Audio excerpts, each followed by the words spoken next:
Good morning.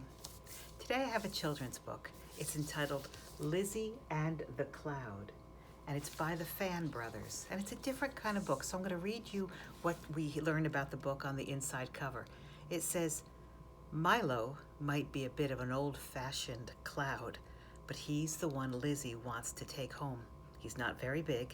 He's not very fancy. He's just right. Caring for a cloud is very important, and Lizzie takes her job seriously. Milo begins to flourish.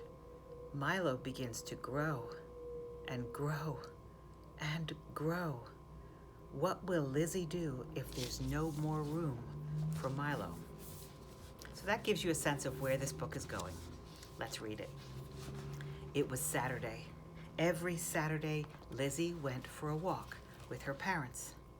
There was no better place to spend a Saturday than the park, with its gazebos and fountains, the shade of its grand trees. Lizzie ran straight for the Cloud Cellar. Most people were in a rush to get to the new carousel or the puppet show.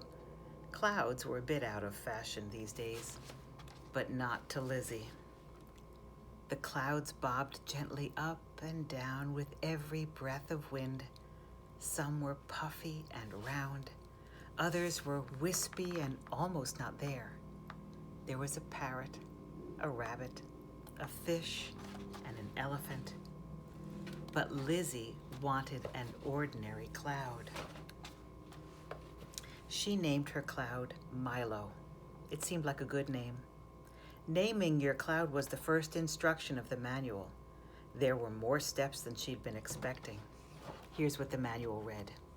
Caring for your cloud. Congratulations on the purchase of your new cloud. Instructions for a happy and healthy cloud. Number 1, name your cloud. Number 2, water your cloud daily using only fresh, clean water. Failure to do so may result in your cloud evaporating into thin air. Number 3, however, avoid overwatering, as this may result in downpours. Number 4, rainfall can be unpredictable. Always place a bucket under your cloud as a precaution, especially when your cloud is young. Number 5, clouds are sensitive and sometimes moody. Thunderstorms are possible if a cloud is unhappy. And number 6, never confine a cloud to a small space.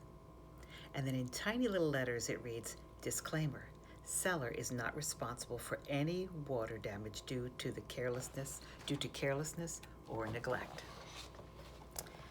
Lizzie carefully watered Milo every day. In turn, Milo watered Lizzie's collection of rare orchids, plants, and ferns. On sunny days, she would take Milo with them on their walks, but he seemed to like rainy days most of all. Over the following months, Milo grew bigger and bigger until he covered the entire ceiling. Would Milo ever stop growing? Lizzie looked in the manual for a way to fix this, but nothing she tried seemed to work. One night, Lizzie heard a low rumbling overhead. She knew what this meant. She hid under her bed until the tantrum was over. By morning, only a few raindrops fell. Milo looked regretful, if a cloud can be said to look regretful, but Lizzie knew he wasn't to blame. She had forgotten the most important rule in the manual. Never confine a cloud to a small space. Even though it wasn't in the manual, Lizzie knew it was time. Milo needed to float free.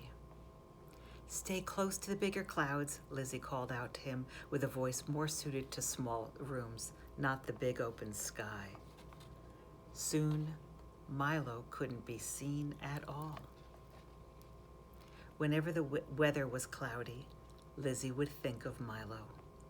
And if she ever spotted a particularly fluffy cloud, she would wave, just in case.